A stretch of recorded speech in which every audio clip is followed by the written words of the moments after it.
Aujourd'hui, nous allons apprendre à mieux connaître notre prophète, paix sur lui. Sais-tu qui est notre prophète?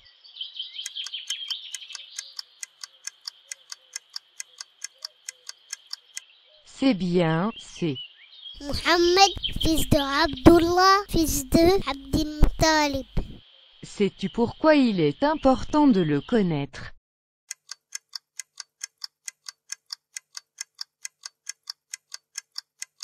Eh oui, car on doit l'aimer et obéir à ses commandements.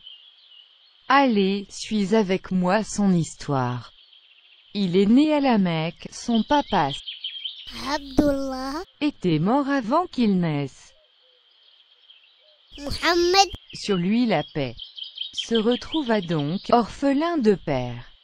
Sa mère, Amina, confia le prophète à la nourrice.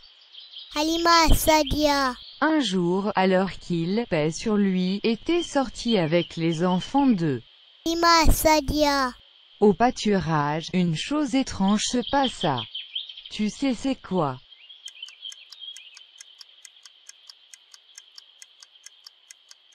Deux hommes se sont approchés, Mohammed, sur lui la paix, et lui ont nettoyé son cœur. Lorsque Halima Sadia a appris cela, elle fut choquée, et informa la maman du prophète, paix sur lui, que son petit garçon allait devenir un grand homme. Au fait, sais-tu qui sont ces deux hommes? Ne t'en fais pas, c'est seulement deux anges que notre Seigneur a envoyés à notre prophète, alors qu'il était tout jeune, pour le préparer à la grande révélation. Revenons à l'histoire.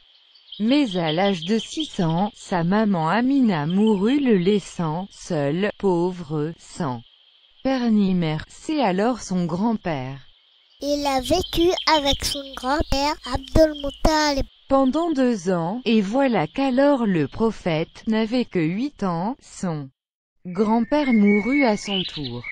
Le prophète, paix sur lui, fut donc pris en charge par son oncle.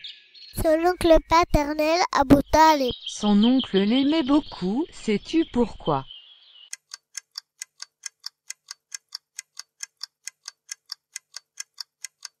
Car c'était un enfant calme, éduqué, obéissant et loyal. Devenu jeune homme, Mohammed, sur lui la paix, se consacra au commerce. Khadija, fille de Khuwaylid, qu'Allah l'agrée, Lui confia des biens qu'il devait faire fructifier, découvrant un homme honnête. Elle lui soumit la volonté de l'épouser, il accepta. Ils eurent 4 filles et 2 garçons. Mohammed, Sur lui la paix était en effet connu pour sa sincérité, sa loyauté, si bien qu'il était surnommé, sais-tu comment?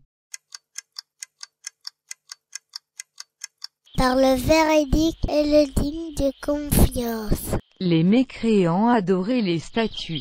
Mohammed, Sur lui la paix, pour sa part, éprouvait une profonde aversion pour les idoles, devant lesquelles il ne s'était jamais prosterné.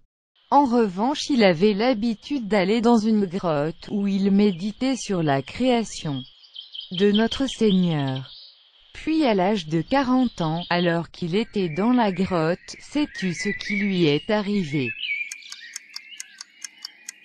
L'ange Gabriel est venu le voir et lui demanda de lire. Le prophète lui répondit qu'il ne savait pas lire. L'ange continua à lui dire de lire.